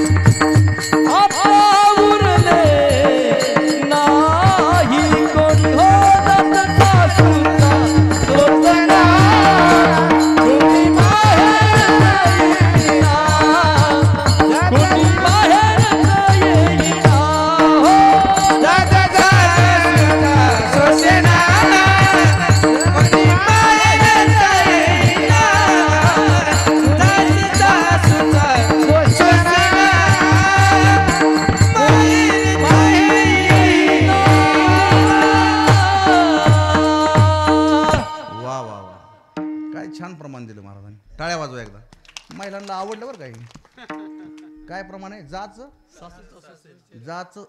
सासूचा सोसेना कुणी माहेरचं मग वंसमोर होऊ दे अजून एकदा यांच्यासाठी नाही म्हणा म्हणा खरंच म्हणा हो जात सासूचा सोसना कुणी माहेरच येईना कुणी माहेरच येईना कुणी माहेरच येईना जात सासरचा सोसना जात सासरचा सोसना कुणी माहेरच येईना कुणी माहेरच येईना कुणी माहेरच येईना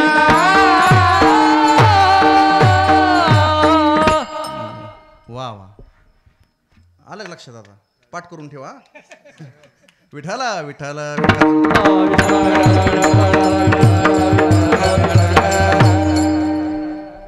ती सासू म्हटली अगं तुला माग म्हटलं आणि तू असं काहीतरी विचित्र मागितलंस अगं असं मागायचं नसतं असं मागायचं नसतं हे चुकीचं मागितलंस तू मी सासू हो म्हटल्यानं तू सासू होशील का नाही होणार मी सासू हो म्हटल्यानं तू सासू होणार नाही तू म्हणते मला या घरची सासू करा पण तू सासू होणार नाही याच्याकरता तुला अगोदर या घरात यावं लागेल नांदावं लागेल सगळ्यांची मर्जी राखावी लागेल पतीची सेवा करावी लागेल 4-2 वर्ष उलटतील तुला मुलं बाळ होतील 10-20 वर्ष उलटतील तुझी मुलं मोठी होतील आणि मोठी झाल्यानंतर तुझ्या मुलांची लग्न होतील आणि मग तू आपोआप एक दिवशी सासू होशील मी सासू हो म्हटल्यानं तू सासू होणार नाही म्हणजे अधिकार मला सांगायचं की काल घरात आज घरात येणारी सून तिला लगेच वाटतं की घरच्यांनी माझं ऐकलं पाहिजे सासूनं माझं ऐकलं पाहिजे दिरानं माझं ऐकलं पाहिजे नवरा तर असाच झाला पाहिजे म्हणजे मुठीतच राहायला पाहिजे हे की नाही हे म्हणले बैलच झाला पाहिजे आता ते मी नाही सांगू शकतो आता हे सांगितलं म्हणजे अशी इच्छा असते आता तुमची त्यातल्या नाहीत आहे की नाही म्हणजे तुम्ही म्हणता की महाराजांनी आमचं केलं का सुरुवात काढायला मग आता माझ्यापासून सुरुवात झाली म्हणल्यावर शेवट यांच्याकडेच होणार ना आता विठाला विठाला सांगायचंय की काल सरपंच झालेला व्यक्ती लगेच म्हणतो आमदारकीचं तिकीट आपल्यालाच भेटणार यावर्षी म्हणजे अधिकार घेण्याची क्रिया किती वेगानं आहे कालच हरिपाट्यानं वाजवला लगे म्हणतो कीर्तन वाजवू घे राव मला आज मी वाजवतो तुम्ही साईडला बसा 6 महिनेच आळंदीला गेला लगेच कीर्तनकार होऊन आला गावात माझं तारीख घेतली पाहिजे म्हणजे अधिकार मला पाहिजे ही क्रिया किती वेगानं आहे संसारामध्ये तुम्ही घेताना संसारामध्ये घेण्याची क्रिया वेगानं आहे ना कधीतरी परमार्थातून तुम्ही काहीतरी घ्या घ्या घ्या काय देतात महाराज देव घ्या कोणी कोणीही घ्या सकळाशी येते आहे अधिकार कलियुगी उद्धार हरिच्या नाम यारे यारे लहान थोर याती भलती नारी भलती म्हणजे कानोपात्रासारखी भलती जरी असेल तरी आम्ही त्यांचा स्वीकार करू नाही सगळेजण या इथं जात धर्म पंथ लिंग भेद अजिबात नाही सगळ्यांना इथं अधिकार आहे विठाला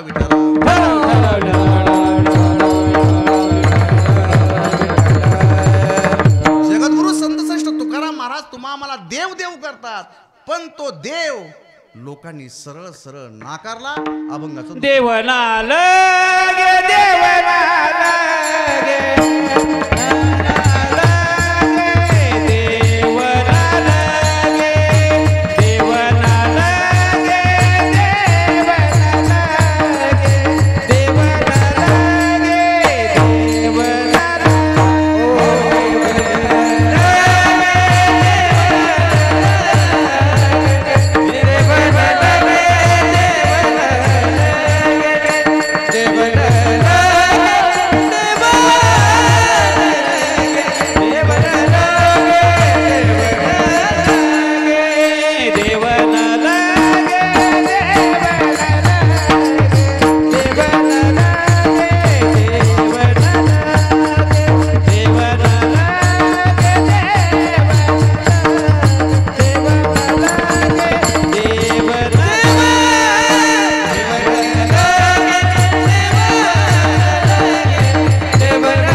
अभंगाच्या दुसऱ्या चरणामध्ये जगद्गुरु संतश्रेष्ठ तुकाराम महाराजांनी लोकांना देव केलेला देव महाराज सहजतेने लोकांनी नाकारला. देव न लगे साठवणीचे रुंधले जागे. सगळेजण एकदा प्रेमानं भजन करा. विठोबा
देव घ्या कोणी आयताला घर पुसोणी. देव न लगे साठवणीचे रुंधले जागे. 10 मिनिट शिल्लक आहेत. 10 मिनिटाच्या पुढे आपल्याला जायचं नाही. वेळेचं महत्व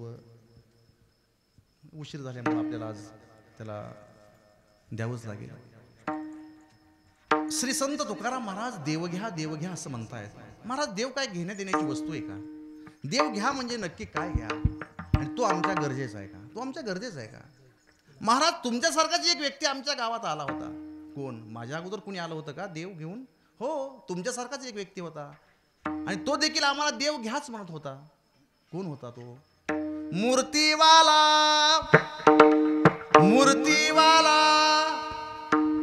ए मूर्तीवाल्या, तुझ्या मूर्त्या त्या ओट्यावरती ठेव. त्या महिलेनं त्या मूर्तीवाल्याला त्या ओट्यावरती मूर्त्या ठेवायला सांगितल्या आणि त्या महिलेनं त्या मूर्तीवाल्याला विचारलं, का रे बाबा ती कृष्णाची मूर्ती कितीला आहे? तो म्हटला मावशी ती 2000 रुपयांना. ती रामप्रभूंची मूर्ती कितीला आहे? मावशी 4000 रुपयांना. बरं ती विठ्ठलाची मूर्ती कितीला आहे? तो म्हटला मावशी ती 8000 रुपयाची आहे. मग महाराज तो देखील आमच्या घरापर्यंत दारापर्यंत उंबरट्यापर्यंत मूर्ती घेऊन आला होता आणि म्हणत होता देव घ्या देव घ्या देव घ्या. मग महाराज तुमच्यात आणि त्याच्यात बदल काय? महाराज म्हटले अरे रे माझा देव फक्त मूर्तीपुरता मर्यादित नाही. विठ्ठल विस्तारिला जगी सप्तही पाताळे धरुणी जनीवणी अवघा देव. माझा परमात्मा हा सगळीकडे नटलेला आहे. हे विठ्ठल जळी स्थळी बरला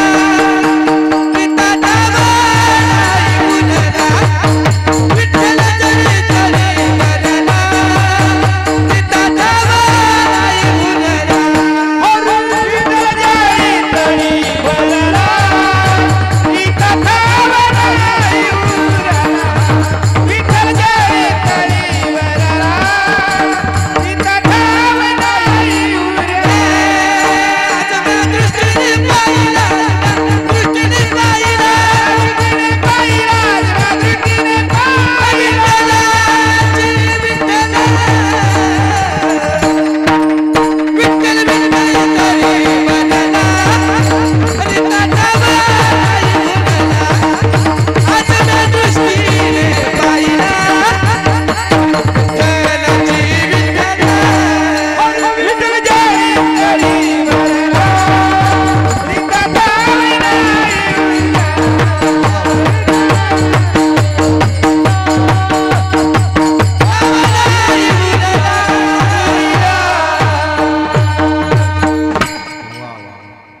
एकदा मर्दंगवराचे टाळे वाजवा सगळे जण विनंती बरं हात जोडून वा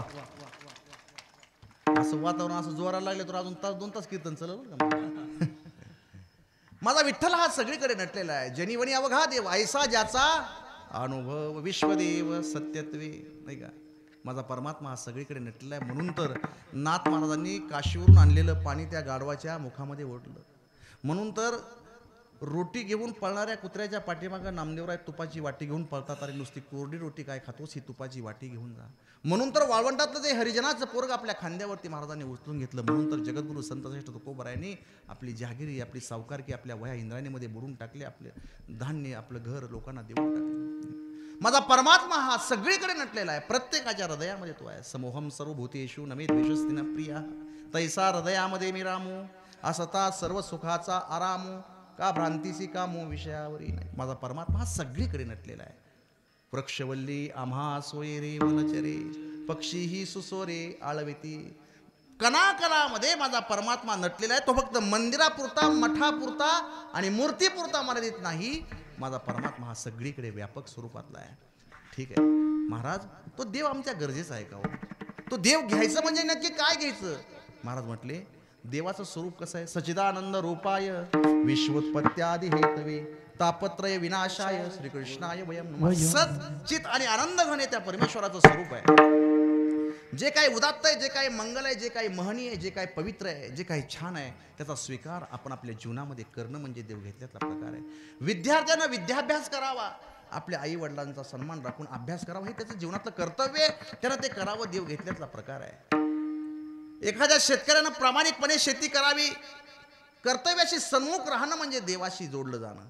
एखाद्या पुढाऱ्यानं जर लोकांनी आपल्याला निवडून दिलेलं असेल तर 5 वर्ष जनतेची प्रामाणिकपणे सेवा करावी, हे त्याच्या जीवनातलं कर्तव्य त्याने प्रामाणिकपणे पार पाडणं हा देव घेतल्यातला प्रकार आहे. गळ्यात माळ घातली, कपाळाला गंध लावला, आळंदी पंढरीची वारी करू लागला म्हणजे व्यक्ती परमार्थिक आहे असं नसतं. असं नसतं. महाराज म्हणतात की त्याच्या गळ्यात माळ असली काय नसली काय, अंतरी निर्मळ वाचेचा रसाळ त्याचे गळा माळ असो नसो. अंतकरणानं जो निर्मळ आहे, वाचन जो गोड बोलतोय, शब्द जैसे कल्लोळ अमृताचे. अंतरी निर्मळ वाचेचा रसाळ त्याचे गळा माळ असो नसो, किंवा आत्मनुभव चोकळल्या वाटा त्याचे जठा माथा असो नसो. ज्याचं अंतकरण निर्मळ आहे, ज्याची वाणी गोड आहे, महाराज म्हणतात की तो मला प्रिय आहे. कपाळाला गंध आणि आळंदी पंढरीची वारी आणि गळ्यात माळ आहे म्हणजे व्यक्ती परमार्थिक नाही, नाही का. माळ नसलेली माणसं माळ असलेल्या माणसापेक्षा चांगली वागतात, नाही का. सावरकरांच्या गळ्यामध्ये काय माळ होती का? महात्मा गांधींच्या गळ्यात माळ होती का?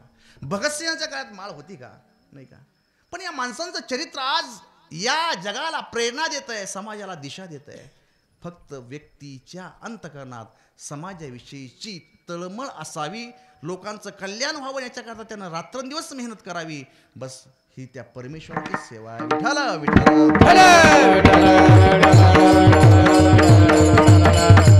या पायानं भलत्याच ठिकाणी चालत जाऊ नये, या हातानं कोणाचं वाईट करू नये, या डोळ्यानं कधी वाईट पाहू नये, अंतकरणानं कोणाचं वाईट इच्छू नये, या वाणीनं कोणाला कठोर बोलू नये. जे काही चांगलं आहे त्याचा स्वीकार जीवनात करणं म्हणजे देव घेतल्यातला प्रकार आहे. महाराज तो देव आमच्या गरजेचा आहे का? महाराज म्हणते तो गरजेचाच आहे का? तेने विन जीवा सुख नये, तेने विन जीवा सुख नये, तेने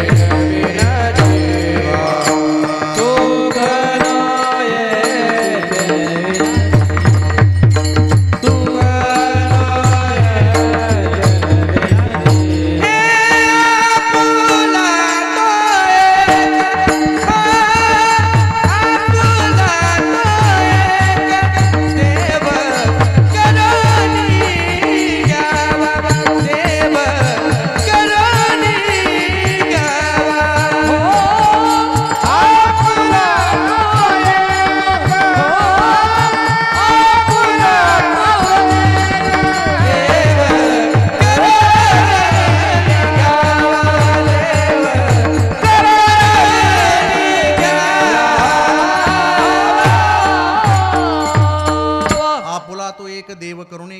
तेने विन जीवा सुकनो हे एरती मायके दुःखाची जनिती नाही आधी अंती अवसान. तो देव तुमच्या आमच्या गरजेचा आहे.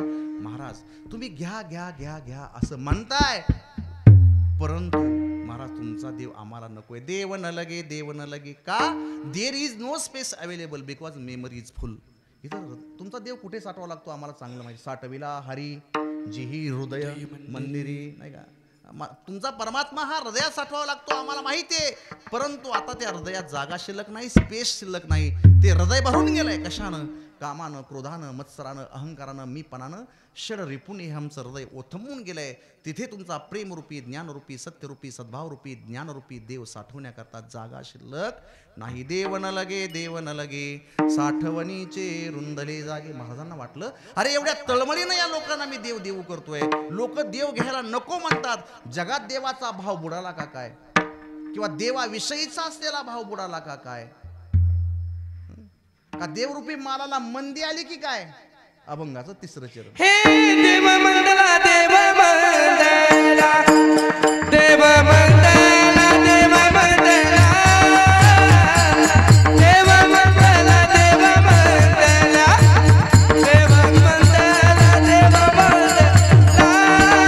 हरि देव मंडला, मंडला, देव मंडला, देव मंडला,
तिसऱ्या चरणामध्ये महाराजांच्या मनात शंका आली. न लगे न लगे म्हणतायत लोक, न लगे न लगे म्हणतायत. देव न लगे, देव न लगे, साठवणीचे रुंदले जागे. शंका काय? देव मंदला, देव मंदला. मंदी आणि तेजी हे व्यापारातले शब्द आहेत. मंदी, तेजी. अर्थात महाराज चांगले व्यापारी होते. मिरच्यांचा व्यवसाय महाराज लोणावळ्यापर्यंत महाराजांच्या घरी दुकान पण होतं. म्हणजे मंदी, तेजी हे व्यापारातले शब्द कदाचित महाराजांच्या हातून ते मुखातून ते गेले असतील. देव मंदला, देव मंदला, भाव बुडाला, काय करू, काय करू, काय करू मी आता? लोक देव घेत नाहीत. आता गंमत अशी असते, एखादा हुशार व्यापारी आपल्या जवळचा माल जर खपत नसेल तर काहीतरी युक्ती करून तो माल खपवण्याचा प्रयत्न करतो. मग काय व्यापारी करतात? दुकानाला बोर्ड लावतात, sale sale sale sale, buy one get one free sale. आमच्या दुकानात तुम्ही 2 जीन्स पॅन्ट विकत घ्या, 1 टी शर्ट फुकट घेऊन जा. सेल, बाय वन गेट, 1 विकत घ्या, दुसरं फुकट घेऊन जा. 10,000ची साडी घ्या, त्याच्यावरती तुम्हाला 1 मिक्सर भेट देऊ छोटा. 50 नवरदेव नवरीचे बस्ता कपडे इथे खरेदी करा, 10% घसघशीत सूट देऊ. घसघशीत त्यांचे शब्द आहेत बरं का. घसघशीत सूट देऊ. आमच्याकडे तुम्ही हे घ्या, आम्ही तुम्हाला रेफ्रिजरेटर देऊ. म्हणजे अशा बोर्ड आपण पाहतो, सेलच्या नावाखाली असे बोर्ड आपल्याला मार्केटमध्ये पाहायला भेटतात. मग आपण म्हणतो चला राव, अमक्या अमक्या दुकानाला सेल लागलेला आहे, आपण तिथून कपडे आणू. मग लोक सेलच्या नावाखाली त्या दुकानात जातात. सुरुवातीला तो व्यापारी आणलेला माल आणलेल्या किमतीत देतो, तोटा करून घेत नाही. आणलेला माल आणलेल्या किमतीत देतो, आम्हाला वाटतं ते स्वस्त आहे. मग लोक गर्दी करतात. नंतर तो व्यापारी काय करतो, जशी दुकानाला गर्दी होईल तसं तो माणूस हळूहळू हलका फुलका माल चांगल्या किमतीमध्ये लोकांच्या माथी मारतो. सेलच्या नावाखाली लोक म्हणतात राव, सेलमधून बारक्या पोराला गाडी आणली होती खेळायची, घरी येईपर्यंत खराब झाली खेळण्याची गाडी. अहो सेलमधून कपडा आणला होता, पण 2 धुणे झाले आणि कपडा खराब झाला. सेलमधून हे घेतलं आणि ते बघा ना राव, लगेच बंद पडलं. अर्थात या जगाच्या पाठीवरती एकही असा व्यापारी नाही की जो तोटा सहन करून तुम्हाला महाग वस्तू स्वस्त देईल. महाग ते महाग असतं, स्वस्त ते स्वस्त असतं. हुशार व्यापारी आपल्या दुकानावरती असे बोर्ड लावून लोकांची फसवणूक करतात, सेलच्या नावाखाली लोकांची फसवणूक करतात. अशा युक्त्या कृत्या करून, जाहिरात करून, 60 सेकंद का होईना पण 30 सेकंद का होईना बोलून जाहिरात करतात लोक, म्हणतात राव 30 सेकंद लयच महाराज खास बोलले राव, यांची तारीख घ्या. बघा ना व्हिडिओ त्यांचा आला स्टेटस, किती भारी बोललेत. मग 30 सेकंद बोलणं वेगळं आणि 2 तास वेगळं. 2 तास बोलायलाच येत नाही. म्हणजे राव काय जाहिरात केली, फसलो आम्ही आणि कीर्तन पडलं की त्यांचं. म्हणजे असे आता तेच चालू आहे बघा सगळीकडे. मग अशा युक्त्या करून लोक फसतात. महाराज म्हटले की जर असे व्यापारी अशी युक्ती करून जर आपला माल खपवत असतील तर मी देखील व्यापारी आहे, मी देखील देवरूपी माल देण्याकरता आलोय. हे लोक देवरूपी माल माझ्याजवळचा नाकारतात. आता महाराज अशी एक योजना तुमच्या माझ्यासाठी आणतात, असा एक दुकानावरती बोर्ड लावतात की महाराजांना वाटतं की हा बोर्ड लागल्यानंतर तरी माझ्या दुकानाला गर्दी होईल. देव घेण्याकरता अभंगाचं 4थं चरण. देव घ्या पुकार, देव घ्या पुकार, देव घ्या पुकार, देव घ्या पुकार, देव घ्या पुकार, देव घ्या पुकार, देव घ्या पुकार, देव घ्या पुकार, देव घ्या पुकार, देव घ्या पुकार,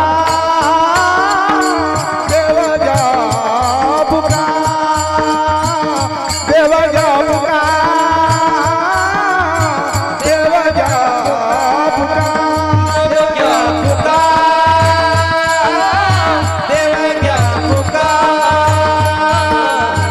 देव घ्या पुकार.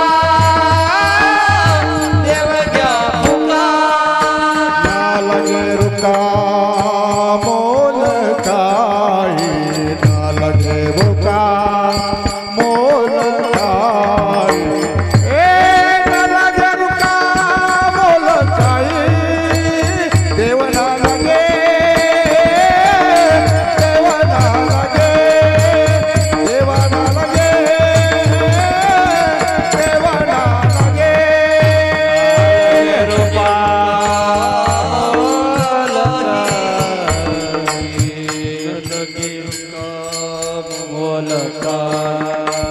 देव ना लगे.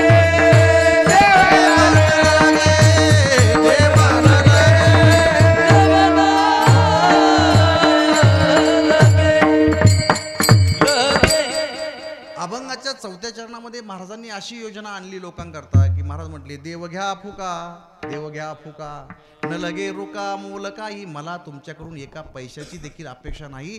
मी माझ्या जवळचा देवरूपी माल तुमच्याकरता फुकट देणार आहे. अर्थात किती महाराज सहजतेने बोलले, पण महाराजांना हा देव काय एवढ्या सहजतेने मिळाला नाही. जन्मोजन्मी आम्ही बहुपुण्य केले, तेव्हा या विठ्ठले कृपा केली. जन्मोजन्मी माऊली म्हणतात माझी या सत्यवादाचे तप, वाचा केले बहुत कल्प. माझ्या वाचेनं कधी कोणाची निंदा केली नाही. कल्पच्या कल्प या वाचेनं खरं बोलत आलो. त्यावेळेस ज्ञानेश्वरी सारखा गोड ग्रंथ मुखातून बाहेर पडला. तुकोबाराय म्हणतात की माझ्या वडिलांची मिरासी आहे, त्यांची सेवा केली आम्ही, त्यावेळेस त्याची कृपा आमच्यावरती झाली. देव उभा मागे पुढे, तो आमच्या मागे पुढे उभा आहे, कारण आमच्या सेवेचं ऋण त्याच्यावरती आहे. मग एवढ्या कष्टानं मिळवलेला देव श्री महाराज तुमच्या माझ्याकरता अगदी फुकट देण्याची त्यांची इच्छा आहे. देव घ्या फुका, देव घ्या फुका, न लगे रुका मोल काही. महाराज म्हणतात की बाबा तुम्हाला मी सांगावं तुम्ही ऐकावं एवढा मोठा मी नाही. महाराज म्हणतात मी दुबळा आहे, मी भावहीन आहे, आणि अशा परिस्थितीमध्ये माझ्यावरती मी कर्ज करून ऋण करून हा देवरूपी माल तुमच्यापर्यंत आणलेला आहे. तुम्ही तो ना करू नका. दुबळा तुका भावहीन, उधारा देव घेतला ऋण, देव न लगे, देव न लगे, साठवणीचे रुंधले जागे. ज्ञानेश्वर माऊली, ज्ञानराज माऊली, ज्ञानेश्वर माऊली, जय जय ज्ञानेश्वर माऊली, जय जय जय ज्ञानेश्वर माऊली, माऊली ज्ञानेश्वर, ज्ञानेश्वर, ज्ञानेश्वर माऊली, माऊली ज्ञानेश्वर, ज्ञानेश्वर, ज्ञानेश्वर माऊली, जय जय ज्ञानेश्वर, ज्ञानेश्वर, ज्ञानेश्वर माऊली.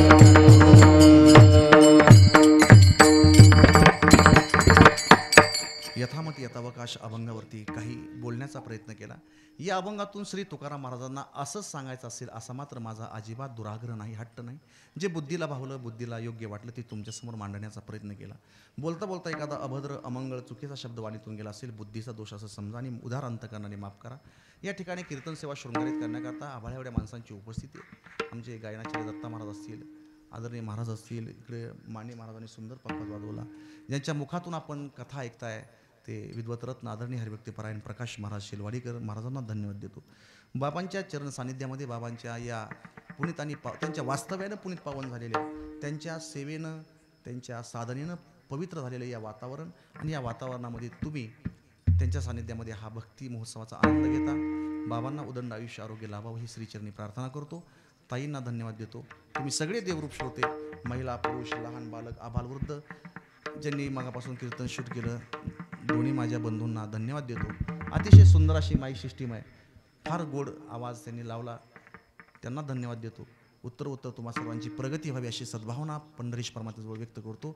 तुम्हा सर्वांना उदंड आयुष्य प्राप्त व्हावं अशी भगवंताच्याने प्रार्थना करतो आणि याच ठिकाणी सेवेला स्वल्पविराम देतो.